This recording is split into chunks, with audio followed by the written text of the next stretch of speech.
પ્રભુ ઈસુના જીવંત અને પવિત્ર ત્રિએક નામમાં વાલા ભાઈઓ અને બહેનો, આપ સર્વને લોગોસ બાઇબલ સ્ટડી તરફથી હું પ્રેમી સલામ પાઠવું છું. અને આજે 2025ના વર્ષનો 255મો દિવસ 12મી સપ્ટેમ્બર 2025 અને શુક્રવારનો નવો દિવસ આપણા જીવનોમાં પ્રભુએ બતાવ્યો, માટે પ્રભુનો ખૂબ આભાર માનું છું.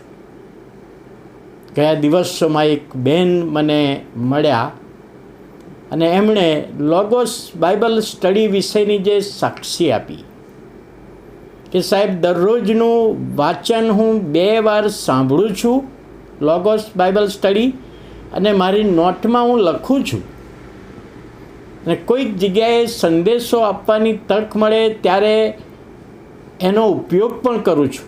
અને ખરેખર પ્રભુનો ખૂબ આભાર માનીએ છીએ લોગોસ બાઇબલ સ્ટડીની વિવિધ સાક્ષી અને સેવાને માટે. હે યહોવા, મારા મોઢા પર ચોકી રાખ. ગીતશાસ્ત્ર 141 અને 3. ત્યાં દાઉદ રાજા લખે છે કે મારા મોઢા પર ચોકી રાખ. એ જ દાઉદ રાજા 39મું ગીતને 1લી કલમમાં લખે છે કે હું મારી જીભે પાપ ના કરું. પ્રભુને એવી પ્રાર્થના કરે છે, હું ગમે તે બોલી ના નાખું. અને એવા આ વચનો દ્વારા પ્રભુ આપણી સાથે વાત અને વ્યવહાર કરે છે. એક ભાઈ એમને હું ઓળખું છું, અત્યારે તો પ્રભુની પાસે છે,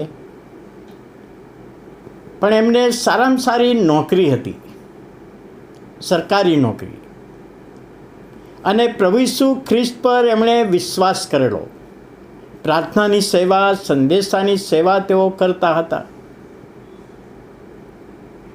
ઓફિસમાં એમના મેનેજરની સાથે શુક્રવારના દિવસે બોલચાલ થઈ,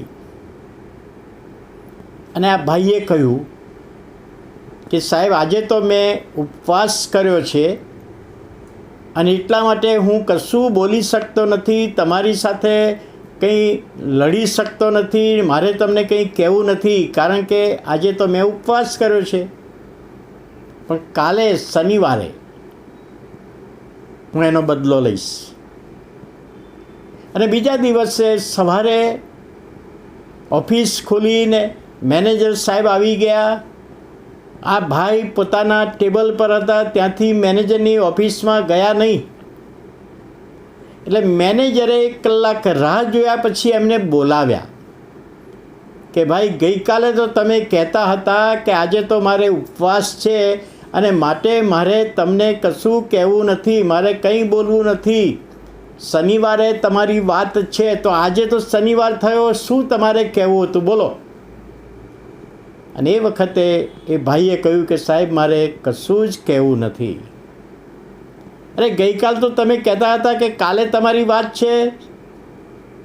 હા, મેં કહ્યું હતું, પણ તો આજે સવારે જ્યારે હું બાઇબલ વાંચતો હતો ત્યારે ગીતશાસ્ત્ર 141 3જી કલમમાં દાઉદ રાજાએ જે પ્રાર્થના કરી, હે યહોવા, મારા મોઢા ઉપર ચોકી રાખ.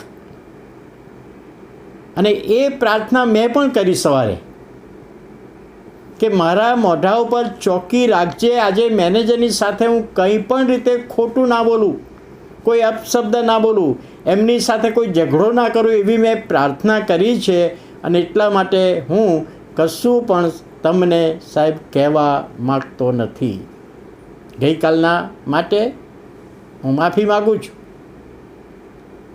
વાલા ભાઈઓ અને બહેનો, પ્રભુનું વચન જીભ સંબંધી, મોં સંબંધી ઘણી બધી જગ્યાએ લખ્યું છે. હું મારી જીભે પાપ ના કરું, એવું દાઉદ રાજાએ પ્રાર્થના કરી. યાકૂબના પત્રમાં પણ જીભ સંબંધી છે.